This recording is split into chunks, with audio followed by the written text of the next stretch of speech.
My wife said, "If you don't trust me working late night with my boss every day, maybe we shouldn't be together."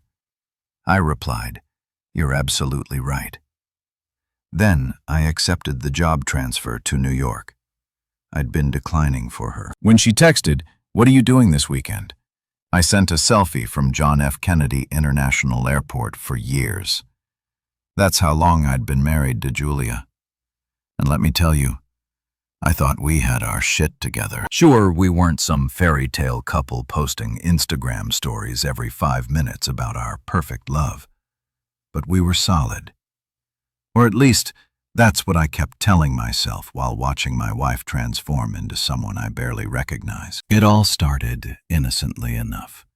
Or so I thought, because apparently I'm about as sharp as a bowling ball when it comes to reading the obvious signs. Julia landed this new position at her marketing firm, working directly under Adrian, this hotshot executive who looked like he stepped out of a Men's Health magazine cover. The guy had that whole, "I definitely use product in my hair and own more than 3 suits" vibe going on. But hey, good for her, right? Career advancement and all that American dream shit. The first few late nights seemed legit. Big presentation coming up, client demands, the usual corporate circus that keeps the lights on and the mortgage paid. Julia would come home around 9, maybe 10, looking tired, but talking animatedly about strategy sessions and brainstorming marathons with Adrian. I'd heat up her dinner, pour her a glass of wine, and listen to her decompress. Supportive husband material right there. I should have gotten a damn medal. But then 9 became 10. 10 became 11. 11 became, "Don't wait up, honey. We're really in the zone here." And suddenly, every single project at her company apparently required round-the-clock attention from my wife and her dreamy boss. What were they doing over there? Solving world hunger? Curing cancer? Nope, just selling overpriced skincare products to suburban moms. But apparently that required more dedication than NASA's moon landing. The changes were subtle at first, which is probably why it took my dense ass so long to connect the dots. Julia started paying attention to her appearance in ways she hadn't since we were dating. New dresses that never saw the inside of our apartment, let alone a dinner date with me. Perfume that smelled expensive, and definitely wasn't the stuff I bought her last Christmas. Hair appointments every 2 weeks like clockwork. She looked amazing, don't get me wrong, but it stung like hell knowing none of that effort was for the guy sharing her bed. The worst part, those late-night Uber rides home. I'd hear her phone buzz with notifications, see Adrian's name pop up with messages like, "Car's here," or "Thanks for staying late again." Real professional stuff, clearly nothing suspicious about your married employee's boss personally arranging her transportation at midnight, right? I mean, what kind of paranoid psycho would read anything into that? My friends started giving me those looks, you know, the once part pity, part dude. Seriously, Clara, Julia's co-worker and supposedly one of her closest friends, would get this uncomfortable expression whenever I'd casually ask if the whole team was pulling these marathon hours. "Oh, well, you know how it is with big projects." She'd stammer, avoiding eye contact like I'd asked her to solve calculus. "Real convincing, Clara. Your poker face needs work." Even my brother Daniel, who usually minded his own business and stuck to safe topics like sports and complaining about his ex-wife's alimony payments, felt compelled to stage an intervention. We were grabbing beers after work one Thursday, and he just laid it out there with all the subtlety of a freight train. "Marcus, you're blind if you don't see what's happening." "What's that supposed to mean?" I asked, though my stomach was already dropping like a stone. "Come on, man. Julia's working late every night with Prince Charming, coming home looking like she stepped off a runway, and you're sitting here acting like this is normal. Wake up." But I didn't want to wake up. I wanted to be the cool, trusting husband who didn't turn into some paranoid stalker checking phone records and demanding receipts. I wanted to believe that my wife of 4 years wouldn't throw away everything we'd built for some office romance novel fantasy. I wanted to trust that the woman who promised to love and honor meant those words. So, I played the part. I smiled when she kissed me goodbye before another emergency strategy session, nodded understandingly when she explained how Adrian really valued her input on the Johnson account, pretended not to notice when she started keeping her phone face down during dinner, or how she'd suddenly developed an urgent need to shower the moment she walked through the door. The excuses kept piling up like dirty laundry. Client emergencies that only she could handle. Presentations that required her specific expertise until well past normal human bedtime. Team-building exercises that apparently happened at 11 p.m. on weeknights. It was like watching someone construct an elaborate house of cards. Each lie balanced precariously on the last, waiting for the inevitable collapse. Meanwhile, I'm the chump, heating up leftovers alone, watching Netflix by myself, going to bed in an empty house because my wife is apparently the only person in the tri-state area capable of handling whatever crisis Adrian's company was perpetually facing. The loneliness was eating me alive, but I kept telling myself this was temporary, just a busy season. Things would go back to normal once this project wrapped up. Except there was always another project, another deadline, another reason why Adrian absolutely needed Julia's undivided attention at hours when most people were home with their families, walking their dogs, or doing literally anything that didn't involve cozying up with their boss in an empty office building. I should have trusted my gut.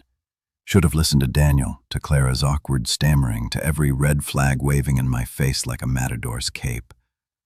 But love makes you stupid, and hope makes you stubborn. I kept believing because the alternative, accepting that my marriage was a joke and my wife was playing house with another man, was too painful to process.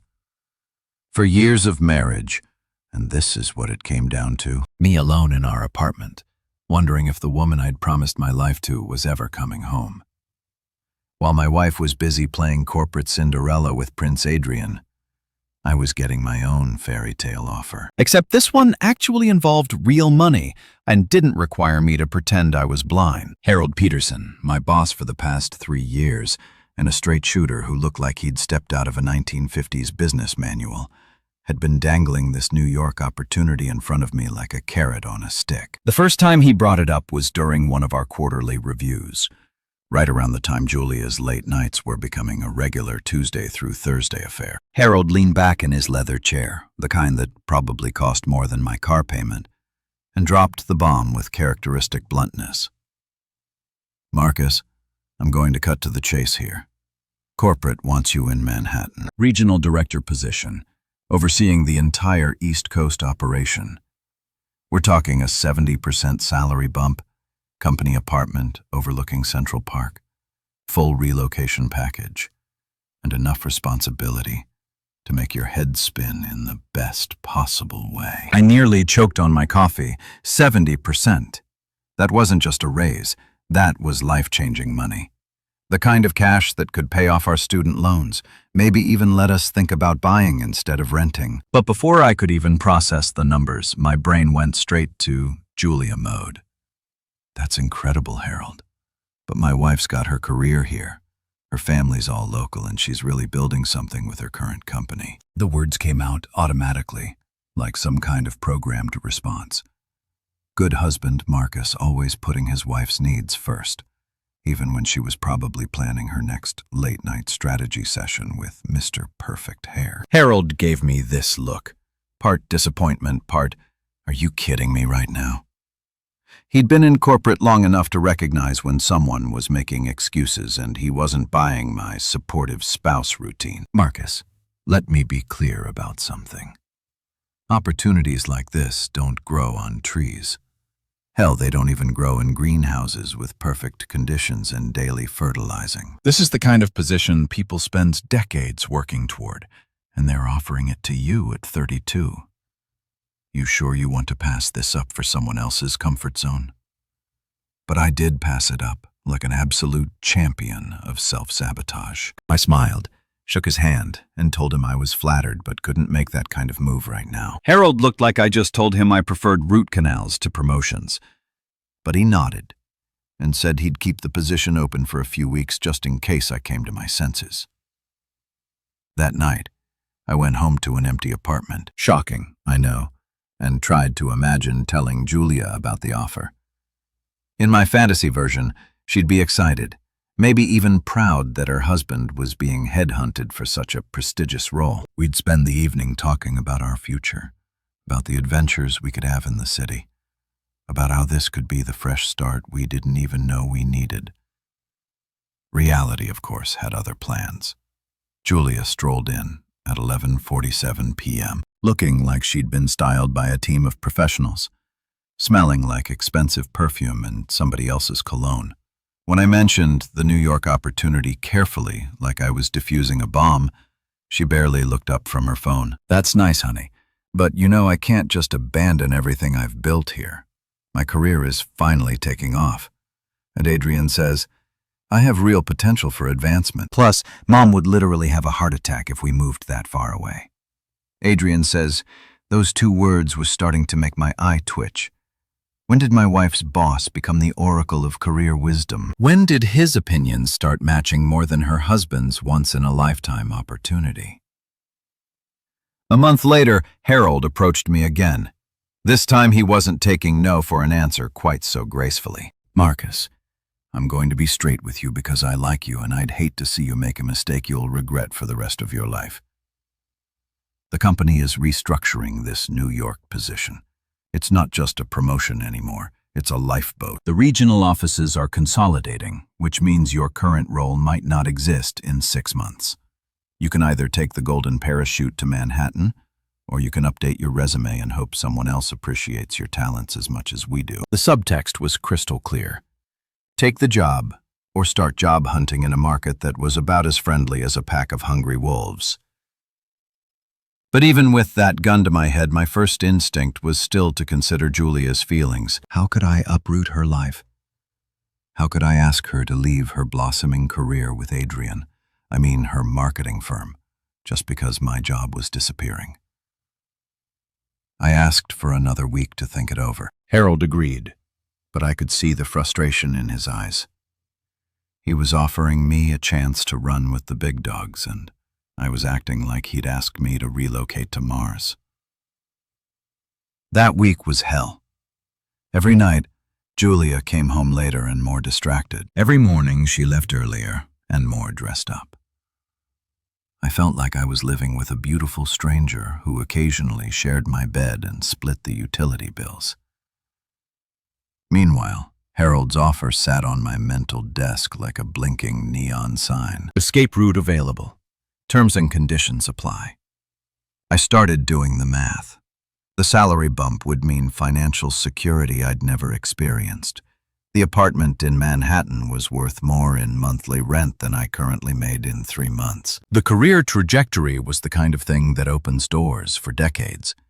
But every time I got excited about the possibilities, I'd picture Julia's face when I told her we were leaving. I'd imagine the fight, the tears, the accusations that I was being selfish and impulsive. So I turned it down a second time. Harold didn't even try to hide his disappointment. "Marcus, I've been doing this for 25 years, and I've never seen someone work so hard to sabotage their own success. Whatever's holding you back here, I hope it's worth sacrificing your future for, because that's exactly what you're doing." His words stuck with me like a bad song you can't get out of your head.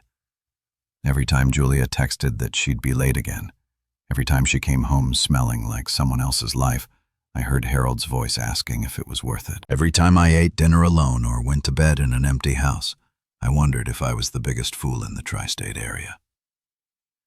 The third time Harold approached me, I could see he was done playing games. This was his final offer, and we both knew it. The question was whether I'd finally choose myself or keep waiting for approval that was never going to come. Friday evening, the end of another week of watching my marriage dissolve in real time while I sat on the sidelines like some kind of emotional bench warmer.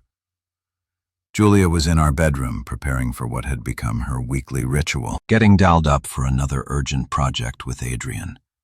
The sound of her hair dryer mixed with the notification pings from her phone created this perfect soundtrack of the trail that I'd become way too familiar with. I was sitting on the couch staring at my laptop screen where Harold's latest email sat open like a digital ultimatum. Final offer expires Monday morning. Need your decision by then. 3 months of turning down the opportunity of a lifetime because I was trying to be the supportive husband to a woman who couldn't even be bothered to lie convincingly anymore. The hair dryer shut off and I could hear Julia moving around the bedroom with that focused energy she used to reserve for special occasions with me. Date nights, anniversaries, my birthday. Back when those things mattered to her more than whatever the hell she was doing with Prince Adrian. Every night after normal humans went home to their families, she emerged from the bedroom looking like she'd stepped off a magazine cover. Black dress that hugged her curves in all the right places. A dress I'd never seen before, naturally. Hair styled in those loose waves that took her an hour to perfect. Makeup that could have been done by a professional. And that perfume. The expensive stuff that definitely wasn't in our bathroom cabinet. "You look nice," I said, testing the waters. Hot date with Adrian again. She didn't even flinch. Just checked her reflection in the hallway mirror and adjusted her earrings like I'd asked about the weather. "It's not a date, Marcus. It's work. Some of us take our careers seriously." That little dig hit exactly where she intended it to. Some of us take our careers seriously, like I was some slacker who'd been coasting through life while she climbed the corporate ladder one late-night meeting at a time. "Actually, speaking of careers," I said, closing my laptop and standing up. "I was thinking maybe we could grab dinner tonight. There's that new Italian place on 5th Street you mentioned wanting to try. We could talk about some changes coming up at my job." Julia's phone buzzed. Adrian's name lit up the screen with a text that probably said something earth-shattering like, "Car," or "Ready when you are." She glanced at it, then at me, and I watched her face cycle through emotions like she was running diagnostics. "Marcus, Adrian needs me tonight. This Johnson account presentation is Monday, and if we don't nail this, it could cost the company the contract. I can't just abandon my responsibilities because you suddenly want to play house." Play house? That's what she called me, wanting to have dinner with my own wife. My marriage had officially become a game of house, and apparently, I was the only one still playing. "Julia, you've been working late every single night for 3 months, weekends too. When exactly are we supposed to spend time together? When am I supposed to matter in this marriage?" She rolled her eyes. Actually rolled her eyes like I was being some kind of needy child asking for attention during grown-up time. "Marcus, this is what success looks like. If you don't trust me to work late with my boss, if you can't handle me having a demanding career, then maybe we shouldn't be together." There it was, the nuclear option, delivered with all the casualness of someone ordering coffee. Maybe we shouldn't be together. She said it like it was my fault, like my inability to trust her midnight office marathons with Mr. Perfect Hair was the problem in our relationship.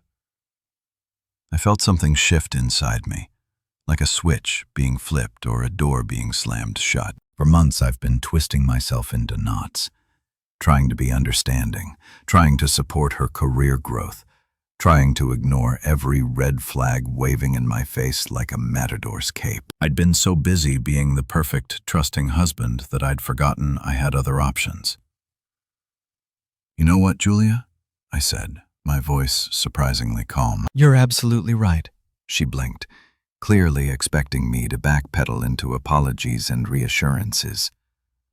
The smile that started spreading across her face was pure satisfaction.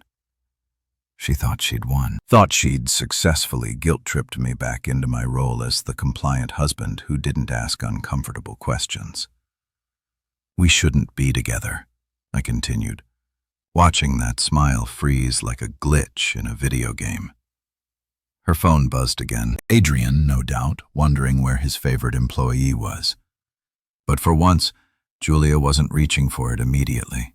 She was staring at me like I just started speaking Mandarin. "What did you just say?"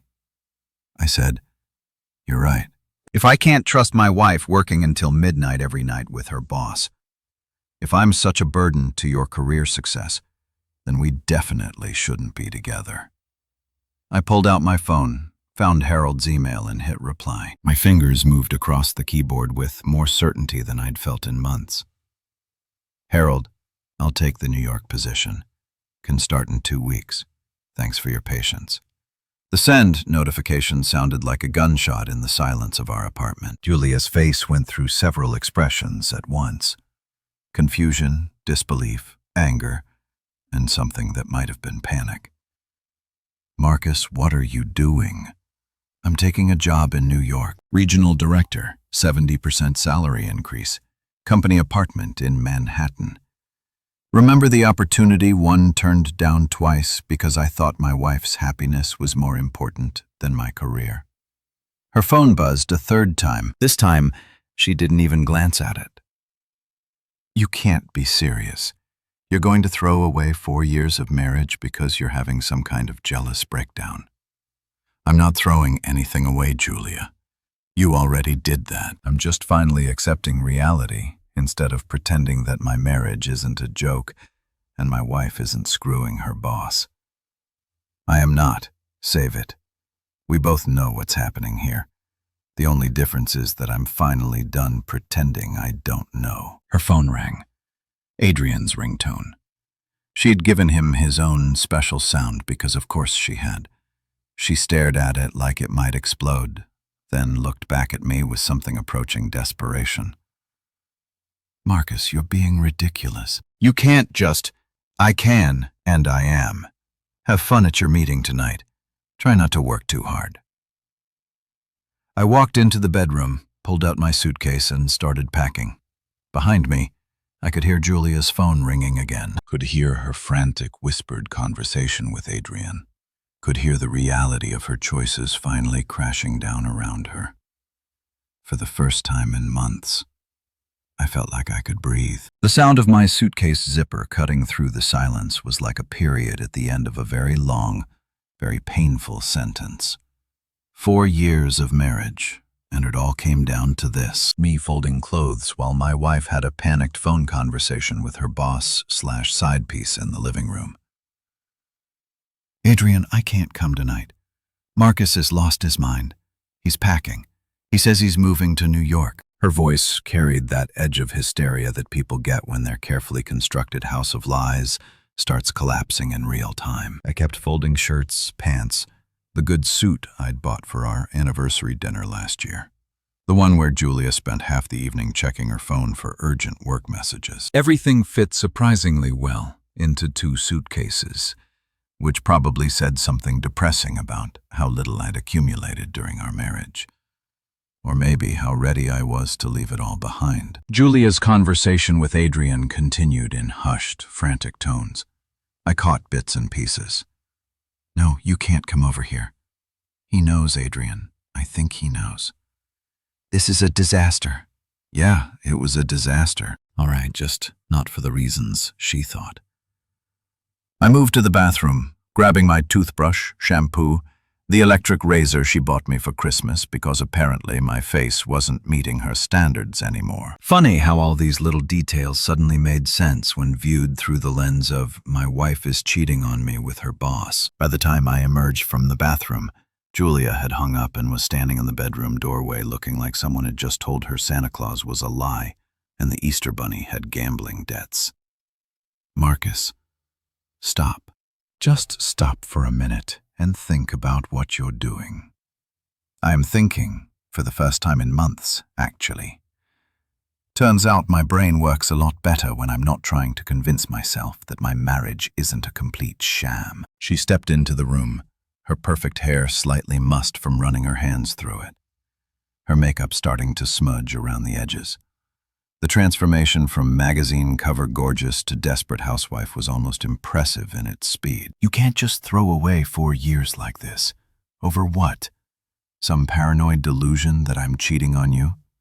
Paranoid delusion.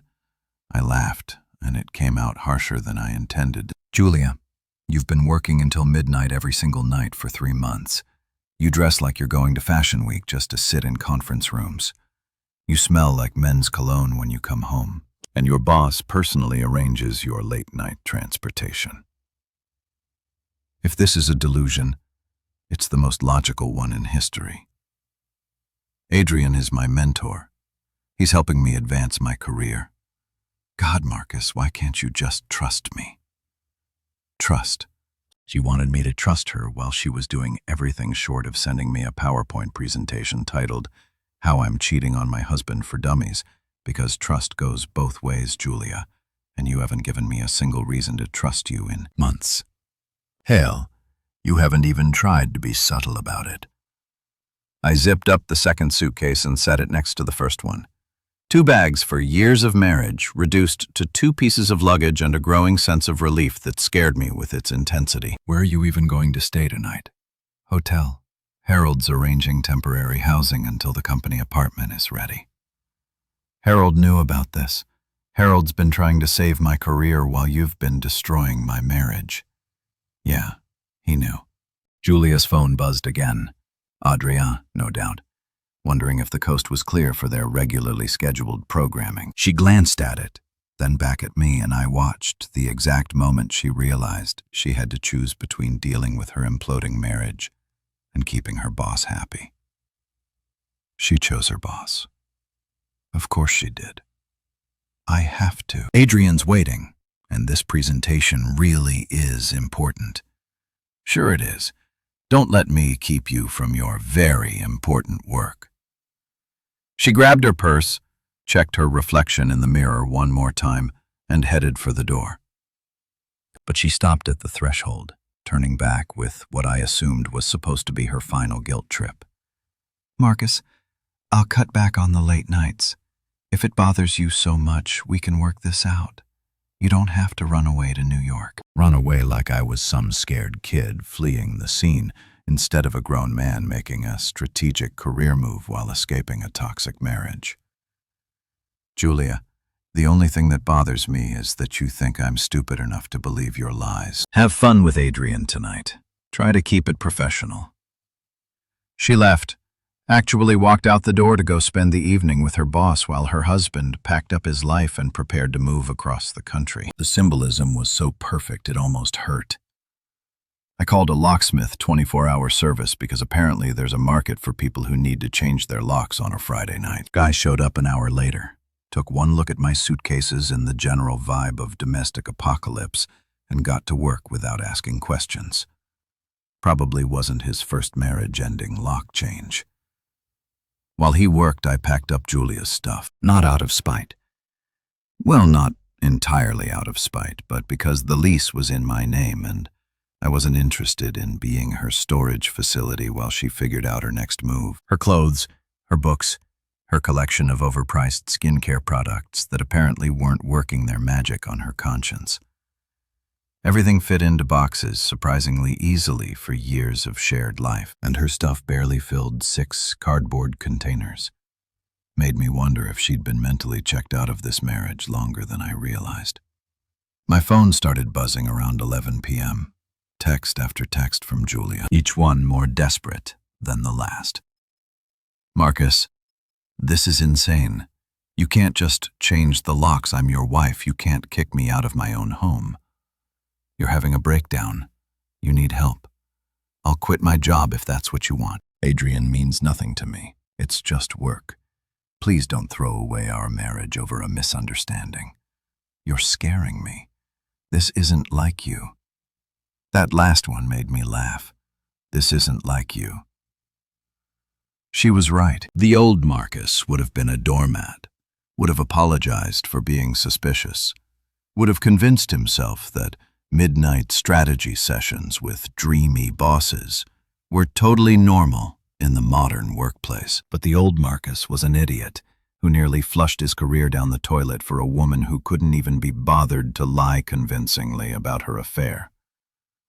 The new Marcus was done being an idiot. Saturday morning hit me like a freight train made of regret and Red Bull. I'd spent the night at a holiday and that smelled like industrial carpet cleaner and broken dreams, surrounded by my hastily packed belongings and a growing pile of increasingly unhinged text messages from Julia. By 3 a.m., she'd progressed from denial to bargaining to what I could only describe as creative fiction about her relationship with Adrian. I was sitting in the hotel's lobby, nursing what had to be the world's most depressing continental breakfast coffee, when my phone rang.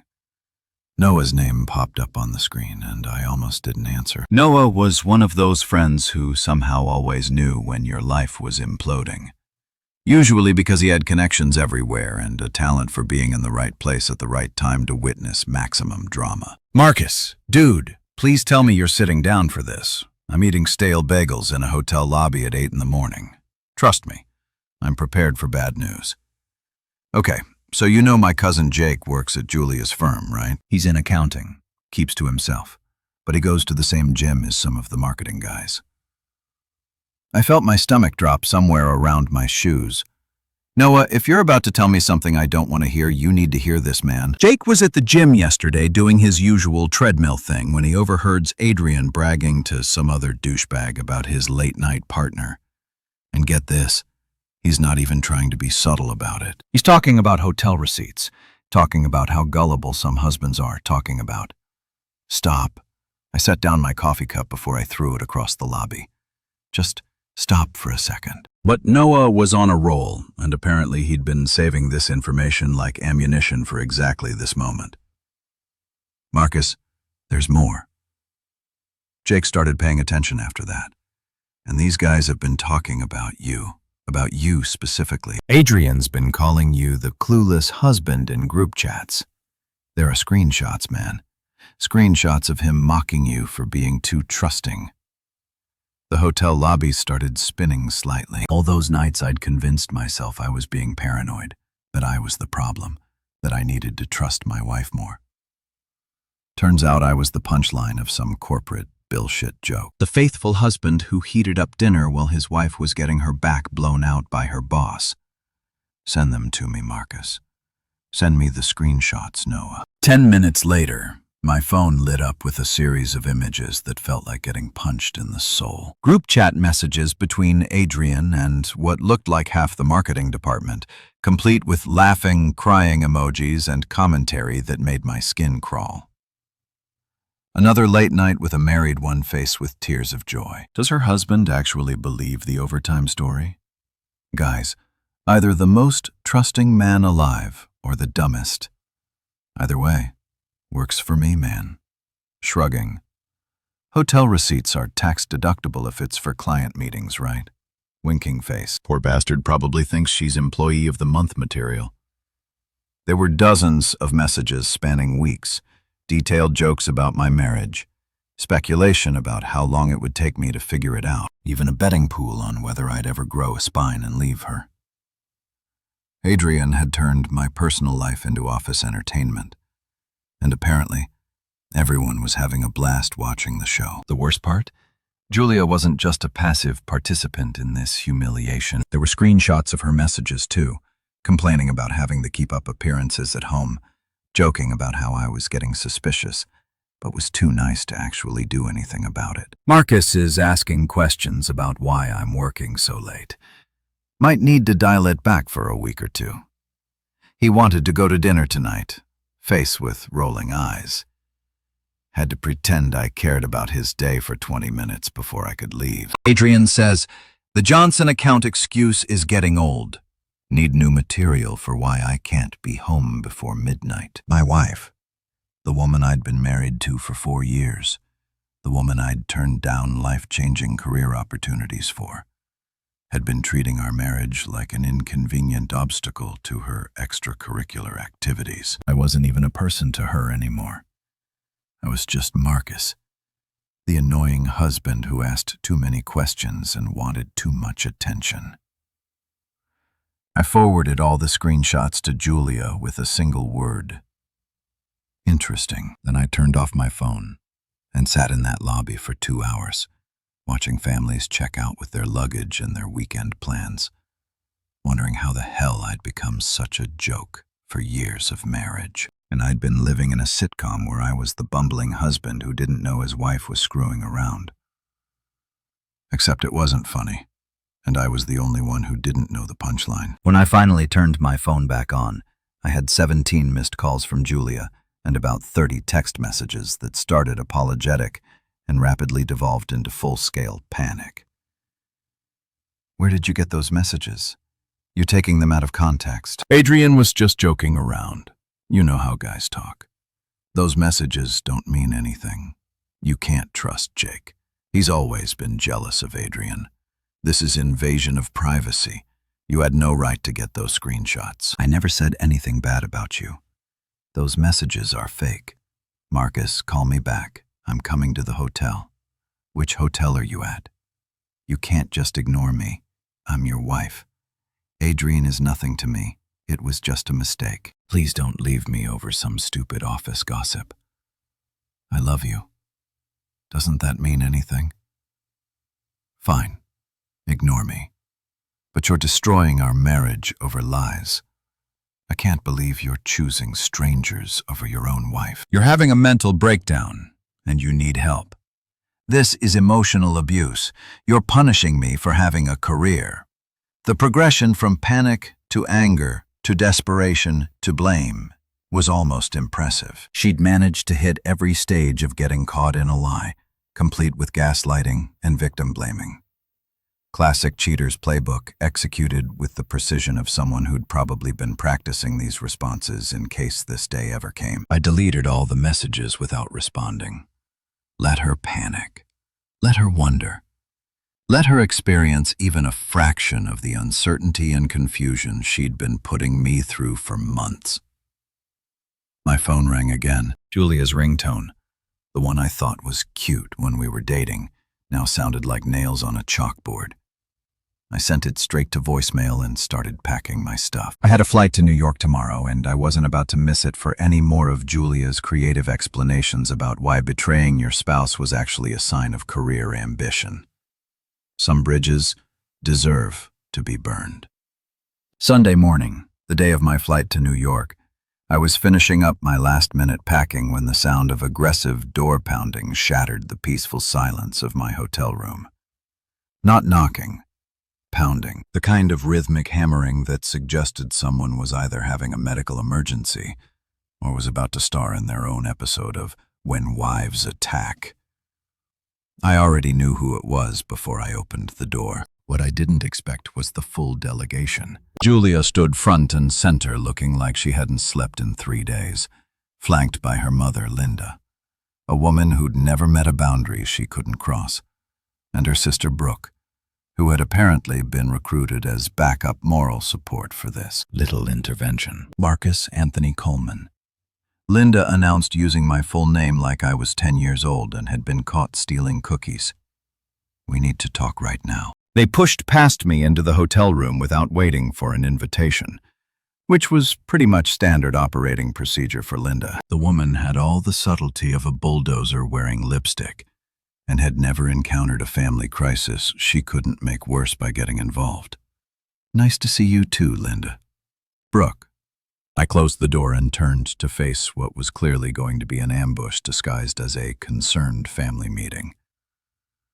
Julia looked terrible, which gave me a weird sense of satisfaction I probably shouldn't admit to. Her hair was unwashed, her makeup was smudged, and she was wearing the same clothes from Friday night, which meant she'd probably been camped out at her mother's place having a 36-hour meltdown about how her perfect little side piece situation had exploded in her face. Marcus Brooks started using her therapist voice.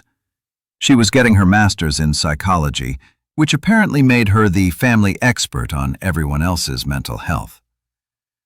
Julia told us you're having some kind of breakdown. Quitting your life and running away to New York isn't a normal response to marital stress. Marital stress? I almost laughed. Is that what we're calling it? Linda jumped in before I could elaborate. Young man, Julia explained everything. She's been working hard to advance her career. And instead of supporting her like a good husband should, you've been spying on her and making wild accusations. Now you're abandoning your marriage over some paranoid fantasy. Paranoid fantasy. I pulled out my phone, found the screenshots Noah had sent me, and held it up. Would you like to see the group chat where Julia's boss calls me the clueless husband while bragging about hotel receipts with my wife?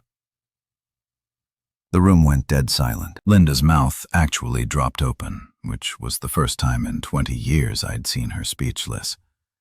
Brooke looked like someone had just explained that everything she thought she knew about physics was wrong. Julia, meanwhile, went through about 15 different facial expressions in the span of 3 seconds before settling on righteous indignation. Those messages are taken out of context. Adrian was just, "What, Julia? Just joking around about screwing another man's wife? Just having a laugh about how gullible I am while you two were playing house on company time."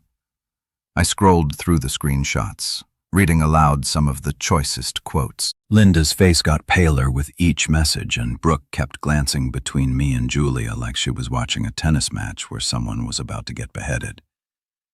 Poor bastard probably thinks she's employee of the month material. I read, "Guys, either the most trusting man alive or the dumbest. Either way, works for me." Real professional relationship you've got there, Julia. Marcus, stop, Brooke said quietly.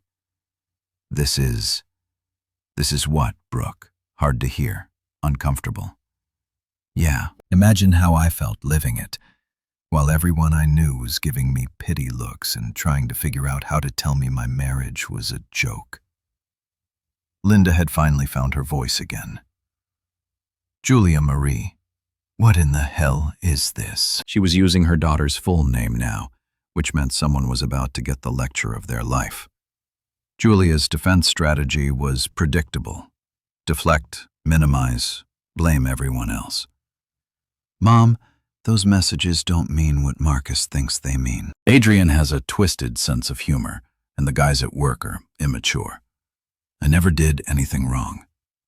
Never did anything wrong." I pulled up another screenshot. Here's one where you complain about having to keep up appearances at home. Here's another where you joke about me being too nice to actually leave you.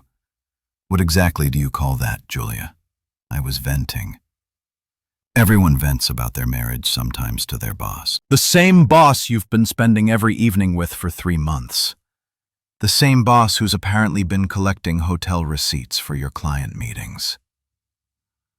Brooke was shaking her head like she couldn't process what she was hearing. Julia, please tell me you didn't actually... I didn't do anything. Julia exploded. God, you're all acting like I committed murder. So what if Adriana and I got close? So what if we spent time together outside of work? That doesn't mean anything happened. Nothing happened.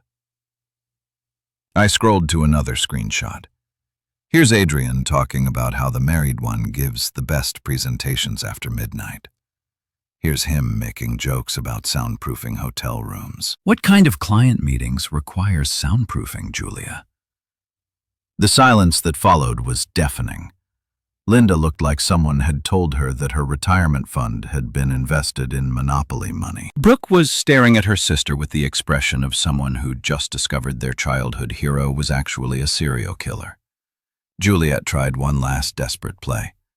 This is emotional abuse. You're ganging up on me, humiliating me with private messages that were stolen from my workplace. I could probably sue Jake for this. Sue Jake? I laughed, and it came out bitter as black coffee. Julia, the only person who humiliated you is you. These aren't private love letters that got hacked. These are your boss and co-workers making fun of your marriage in a group chat. You turned our relationship into office entertainment. Linda finally spoke, her voice smaller than I'd ever heard it. Julia, honey, is this true? Have you been with this man? Mom, it's complicated. You don't understand the pressure I'm under at work, the expectations. It's a yes or no question. I interrupted. Did you or didn't you sleep with Adrian? Julia's face crumpled. Not in a sad way. in a defeated way. The way people look when they realize their elaborate house of cards has finally collapsed. And there's no point in pretending the pile of cardboard was ever a real building. It wasn't supposed to happen like this, she whispered, and there it was. Not an admission exactly, but close enough. Linda sat down heavily on the hotel room's single chair. Brooke covered her face with her hands, and Julia started crying. Real tears this time, not the manipulative ones she'd been using for 3 days. I have a flight to catch, I said, zipping up my carry-on bag. My new life starts in about 4 hours, and I'm not missing it for any more of this drama. I handed Brooke the screenshots. Here, show these to whoever needs to see them. I'm done being the bad guy in my own marriage. As I walked toward the door, Linda called out one last time. Marcus, what do you want us to tell people? Tell them the truth, Linda. For once in this whole mess, just tell the truth. Landing at JFK felt like stepping through a portal into a parallel universe where I wasn't the punchline of my own life story. The moment I walked off that plane, breathing in air that didn't smell like broken dreams and other people's cologne, I knew I'd made the right choice. Hell, I should have made this choice months ago. But better late than never, right? The company car was waiting. An actual black sedan with my name on a placard. Like I was some kind of executive instead of a guy who'd spent the last 72 hours discovering that his marriage was basically a reality TV show where everyone knew the plot twist except him. The driver, a cheerful Puerto Rican guy named Miguel, spent the ride into Manhattan giving me the unofficial tour. First time in the city, first time living here I visited, but this is different. Yeah, man, it's always different when you're staying. You running towards something or away from something. I laughed, surprised by his directness. Little bit of both, I guess. This kind of move. Fresh starts are good for the soul, you know. Miguel was right. As we crawled through the Lincoln Tunnel and emerged into the chaos of Midtown, I felt something I hadn't experienced in months. Excitement about my future. Not anxiety, not dread, not that sinking feeling of watching my life spiral down the drain while I stood there with a plunger. Actual, honest-to-God excitement. The apartment was on the Upper West Side, 15 floors up with a view of Central Park that made my old place look like a closet with delusions of grandeur. Floor-to-ceiling windows, modern kitchen. Enough space to actually think without bumping into reminders of my failed marriage. It was furnished with that corporate housing aesthetic. Clean, professional, and completely devoid of personality, which was exactly what I needed. I stood at those windows for 20 minutes, watching joggers and dog walkers navigate the park paths below, and realized this was the first time in months I'd looked at something without wondering what Julia was doing, where she was, or who she was with. The constant background anxiety that had become my normal had just evaporated. My phone buzzed with yet another text from Julia. She was up to about 50 unread messages at this point, but I didn't even glance at it. Whatever crisis she was manufacturing back home was no longer my problem to solve. Monday morning came with a wake-up call I'd almost forgotten existed. Genuine enthusiasm for work. I'd been going through the motions at my old job for so long that I'd forgotten what it felt like to actually give a damn about what I was doing. Harold had set up meetings with the entire regional team, and walking into that conference room felt like stepping into the major leagues. The team was sharp, motivated, and refreshingly drama-free. No one was sleeping with anyone else's spouse. No one was using group chats to mock their colleagues' personal lives, and everybody seemed to understand that working late meant actually working, not using the office as a cover story for extracurricular activities. Sarah, the marketing director, gave me the rundown on our biggest accounts. Mike from operations explained the logistics challenges we were facing. Jennifer from finance walked me through the budget projections that made my old salary look like pocket change. These were professionals who treated their careers like careers, not like elaborate schemes to justify infidelity. So, what brought you to New York? Sarah asked during lunch. We were at some trendy place near the office where the sandwiches cost more than I used to spend on groceries. But the company was picking up the tab, so I was living large. Better opportunity, I said, which was true without being the whole truth. Sometimes you need a change of scenery to remember who you are. I get that. I moved here from Chicago 5 years ago. Best decision I ever made. There's something about this city that forces you to level up, you know. She was right. In the weeks since I'd arrived, I'd already started changing, walking faster, thinking bigger, carrying myself like someone who belonged in rooms where important decisions got made. The version of Marcus who'd spent months heating up dinner alone while his wife screwed her boss felt like a character from someone else's life. Meanwhile, back in my old hometown, the fallout was apparently reaching nuclear levels. I've been getting updates from Noah, who seemed to be enjoying the drama more than anyone should. Dude, Julia's life is imploding in real time, he told me during one of our check-in calls. She tried to go back to work Monday, but word about the screenshots had spread through the office like wildfire. Apparently, Adrian's wife found out too. Someone sent her copies of everything. His wife? Oh yeah, forgot to mention that. Adrian's married, with 2 kids. His wife is some kind of lawyer, and from what I hear, she's not taking this development well. There are rumors about divorce papers and asset freezing and all kinds of legal nastiness. The irony was beautiful. Adrian, the smooth-talking boss who'd been using my marriage as entertainment, was about to discover what happens when your own spouse finds out you're a cheating piece of garbage. Julia, who'd thought she was trading up from her boring husband to some kind of corporate prince, had actually hitched her wagon to a married father who was about to lose everything in what sounded like a very expensive divorce. What about Julia? She's been staying with her mom, but Linda's apparently not thriving with the arrangement.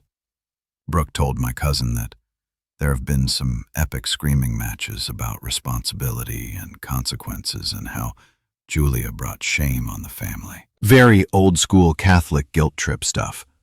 I should have felt bad for her. For years of marriage, should have bought her some sympathy from me, even after everything. But all I felt was a distant sort of relief, like watching a car accident in your rearview mirror and realizing you'd gotten out of the way just in time.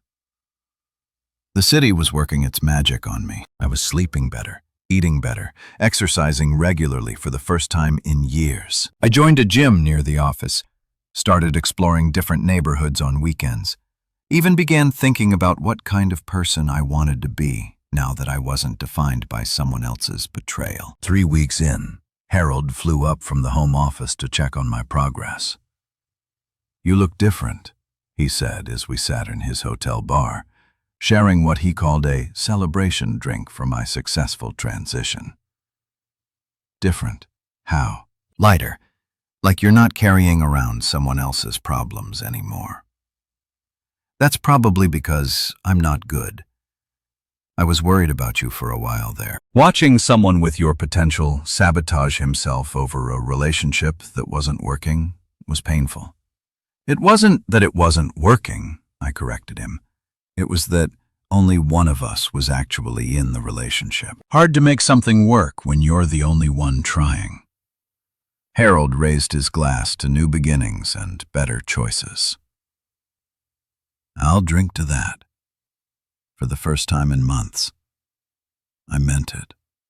2 months into my New York renaissance, I was having the kind of Tuesday that made me question why I'd ever lived anywhere else. Closed a major deal with a client in Tebeka, grabbed lunch at a place where celebrities casually ate salads next to normal humans, and was walking back to the office feeling like I'd finally figured out this whole successful adult thing when I spotted her, Julia, standing outside my office building like some kind of ghost from my past, except ghosts usually have the decency to stay dead instead of showing up uninvited in your new life. She looked rough. That was the kindest way to put it. The polished magazine cover version of Julia, who used to spend 2 hours getting ready for her work meetings, had been replaced by someone who looked like she'd been sleeping in her car and using gas station bathrooms for priming. Her hair was unwashed, her clothes were wrinkled, And she had that desperate energy that people get when their carefully constructed world collapses and they're scrambling to find someone to blame. "Marcus, we need to talk." "No." "Hello." "No." "How are you?" "No." Acknowledgement that showing up at someone's workplace unannounced after they've moved across the country to get away from you might be considered slightly psychotic behavior. Just straight to the demands, because apparently 4 years of marriage hadn't taught her anything about basic human courtesy. "Julia, what the hell are you doing here? I flew up this morning. We need to talk about us, about our marriage, about what we're throwing away." Us, our marriage, what we're throwing away. The audacity was almost impressive. She was talking like this was some mutual decision we'd made together instead of the natural consequence of her spending 3 months screwing her boss while turning my personal life into office entertainment. There is no us, Julia. There is no our marriage. You made sure of that when you decided Adrian was more interesting than your husband. She looked around nervously, probably realizing that having this conversation on a busy Manhattan sidewalk wasn't her smartest move. "Can we go somewhere private? There are things I need to explain. Things you don't understand about what really happened." Against every instinct screaming at me to walk away, I agreed to coffee. Not because I wanted to hear her explanations. I'd seen enough screenshots to know exactly what had happened. But because some masochistic part of me was curious to see how she planned to spin this disaster into something that wasn't entirely her fault. We went to a Starbucks 2 blocks away. The kind of anonymous corporate space where you could have life-altering conversations, surrounded by people who didn't give a shit about your drama. Julia ordered some complicated drink with extra shots and alternative milk, because apparently even in the middle of her personal apocalypse, she couldn't just get a regular coffee like a normal human being. "Marcus, I made a mistake. A huge mistake. But it wasn't what you think it was, really. Because what I think is that you spent 3 months having an affair with your married boss while making me look like an idiot to everyone we know. Which part of that is incorrect?" She flinched like I'd slapped her, which was rich considering she'd spent weeks emotionally bludgeoning me with lies and manipulation. Adrian and I, it was complicated. He was my mentor, and he made me feel important. Like my ideas mattered. You were always so busy with your own stuff, and I felt invisible in our marriage. My own stuff? You mean like the job I was considering leaving for a massive promotion that you convinced me to turn down twice? That stuff? I didn't know about New York until you didn't know because you never asked. You were too busy planning your next late-night strategy session to give a damn about my career or my life, or anything that didn't revolve around you and Adrian's twisted little office romance. She started crying then. The kind of calculated tears that she'd always used when she wanted to end an argument without actually addressing the issues. Manipulation disguised as vulnerability. Emotional blackmail wrapped up in victim cosplay. "I thought you'd always forgive me," she whispered. "I thought you were too passive to ever actually leave. I took you for granted, and I know that was wrong. But people make mistakes, Marcus. For years of marriage has to count for something." There it was. The truth. She'd been dancing around for 2 months. She'd been counting on my passivity, banking on the fact that I'd be too weak or too loyal or too stupid to call her on her. I'd been her safety net while she explored other options. The reliable backup plan she could return to when her exciting affair inevitably imploded. You're right, Julia. People do make mistakes. But what you did wasn't a mistake. It was a choice. You chose Adrian over me every single night for 3 months. You chose to lie to me, to humiliate me, to treat our marriage like an inconvenience you had to work around. But I choose you now. I'm here, aren't I? I'm trying to fix this. You're here because Adrian dumped you when his wife found out, and his life started falling apart. You're here because your backup plan moved to New York, and you're scrambling to find someone to pay your bills and stroke your ego. This isn't about choosing me. This is about damage control. She was full-on sobbing now, attracting stares from other customers who were probably wondering if they should call security or just enjoy the free entertainment. But I felt nothing. No sympathy, no urge to comfort her, no residual love trying to convince me to give her another chance. "What if I'm pregnant?" she blurted out, playing what she clearly thought was her trump card. I laughed. Actually laughed out loud in the middle of Starbucks while my soon-to-be ex-wife claimed to be carrying my child. The absurdity was too much to handle with any kind of dignity. "Julia, we haven't had sex in 2 months. And before that, it was maybe once every few weeks when you weren't too tired from your work commitments. If you're pregnant, congratulations. It's either the second coming of Christ or Adrian's problem." Her face crumpled, and I realized she just admitted to lying about something that could have changed my entire life. Even in her desperation, she couldn't resist trying to manipulate me with fake emergencies and manufactured crisis. I needed you to care. I needed you to fight for me. I did care, Julia. For 4 years, I cared more about your happiness than my own success, more about your comfort than my own career, more about saving our marriage than saving my dignity. I cared right up until the moment I realized you'd never cared about me at all. I stood up, leaving her crying into her overpriced latte like the star of her own tragic drama. "Enjoy New York, Julia. Try not to sleep with any married guys while you're here." Walking away from that coffee shop felt like closing the final chapter of the worst book I'd ever read. I had a life to get back to. A real life with actual opportunities and genuine relationships with people who didn't think loyalty was a character flaw. Julia could keep the drama. I was done being part of the cast. Life has a twisted sense of humor. And nowhere was that more apparent than in the cosmic comedy that unfolded over the next few months.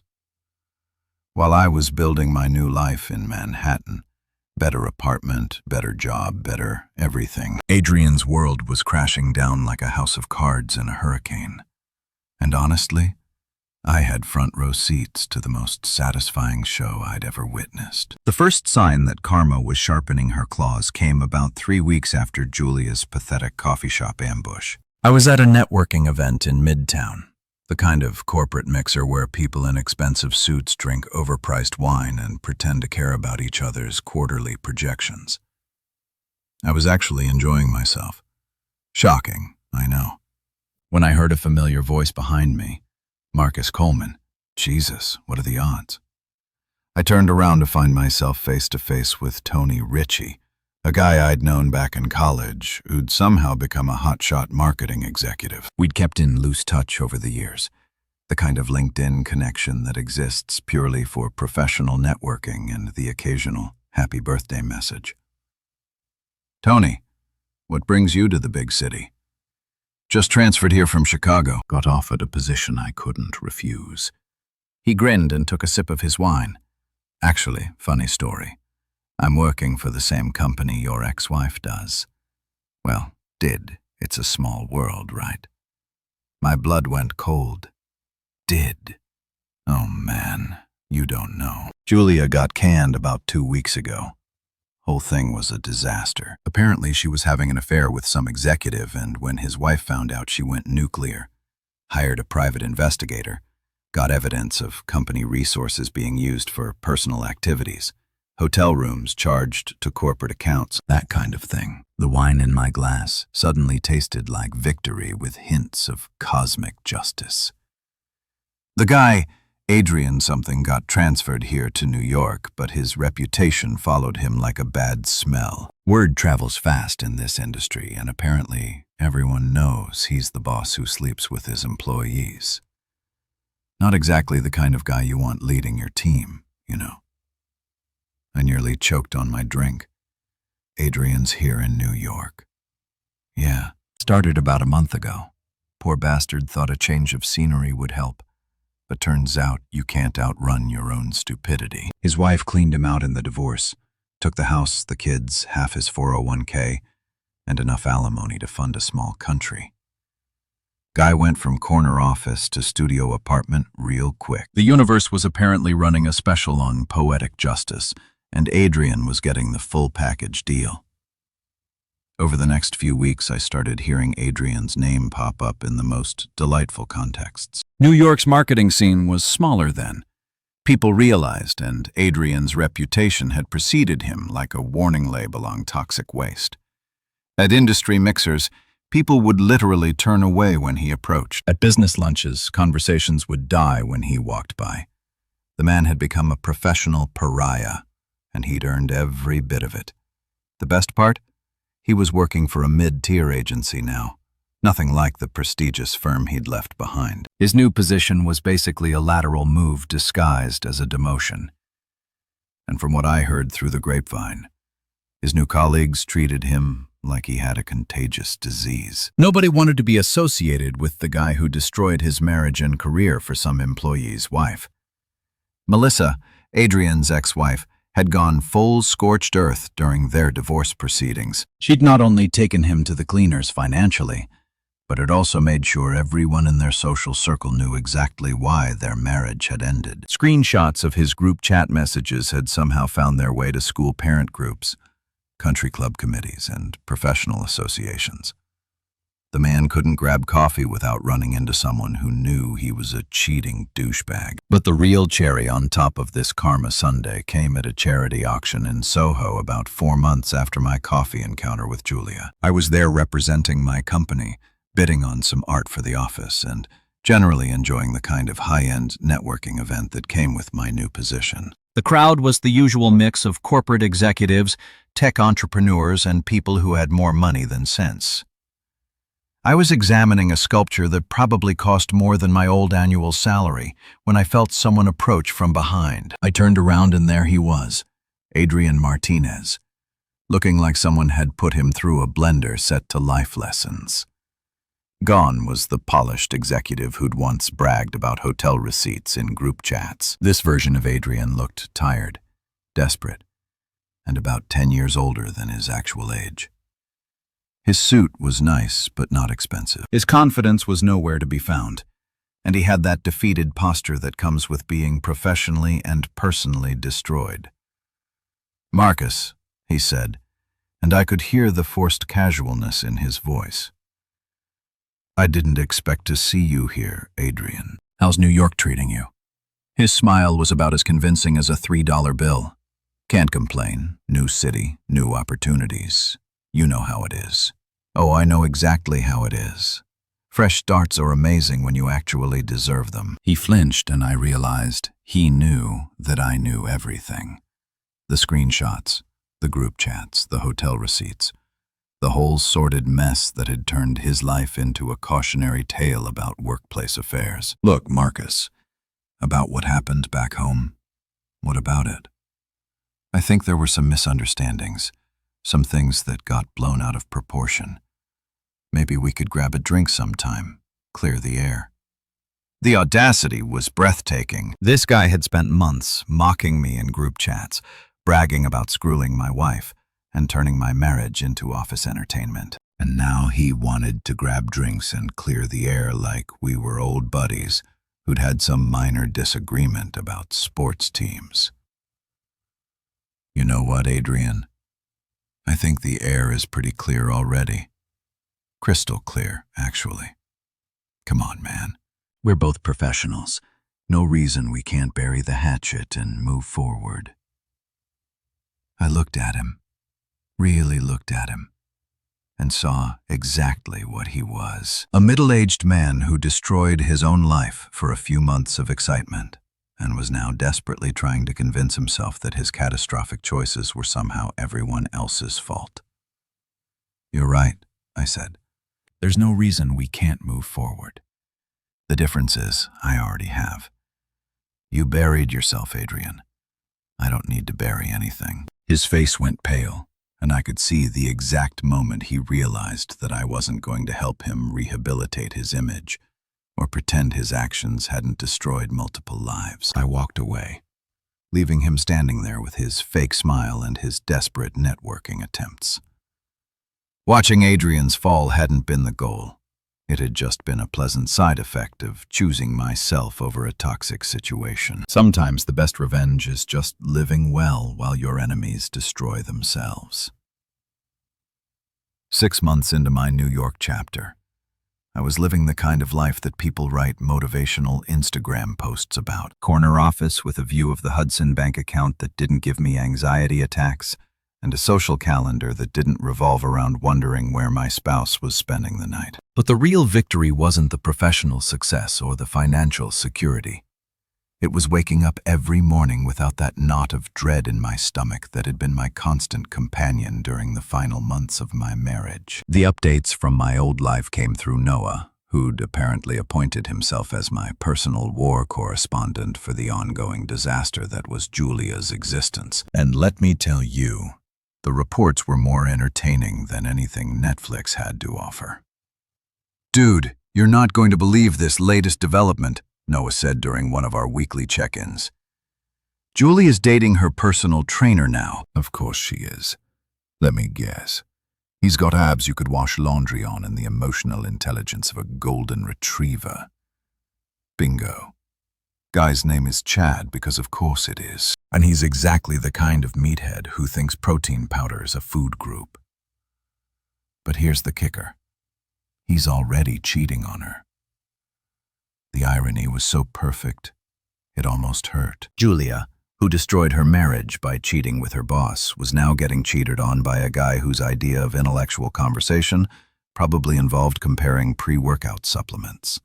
Karma wasn't just knocking on her door. It had kicked the door down and was redecorating the entire house. She caught him with some Instagram influencer who does those fitness videos in bikinis. Apparently, Julia walked into the gym unannounced and found them in a very non-professional training session. The meltdown was legendary. Screaming, throwing weights, threatening to sue the gym for emotional trauma. They banned her for life. I should have felt some sympathy for her. For years of marriage should have earned her at least a moment of pity when her new relationship imploded the same way ours had. But all I felt was a distant sense of cosmic balance being restored. The financial karma was even better. Turns out Julia's little tax evasion scheme, keeping her parents addressed to claim benefits she wasn't entitled to, had finally caught up with her. The IRS doesn't have a sense of humor about fraud, even the small-scale variety, and they'd hit her with penalties and back taxes that wiped out what little savings she'd managed to accumulate. She had to move back in with Linda and Brooke, Noah continued. 3 grown women in a 2-bedroom apartment, and from what I hear, it's about as peaceful as a cage fight between raid badgers. Linda's been giving her the guilt trip of the century about bringing shame on the family. And Brooke's been playing amateur therapist, trying to get Julia to acknowledge her destructive patterns. The mental image of Julia, the woman who'd once complained about our apartment being too small, crammed into her childhood bedroom while her mother lectured her about responsibility and consequences, was almost too good to be true. But the real plot twist came a month later when Brooke reached out to me directly. "Marcus, I know you probably don't want to hear from any of us, but I thought you should know that Julie has been asking about you. She says she's in therapy now, working on herself, and she's sorry for everything that happened." "That's great for her, Brooke. I hope she finds whatever she's looking for. She was wondering if maybe once she gets her life together, you might consider." "No, you don't even know what I was going to ask." "Yes, I do. And the answer is no to all of it." Julia burned that bridge, salted the earth, and then nuked the entire landscape. There's no going back, no second chances, no working things out.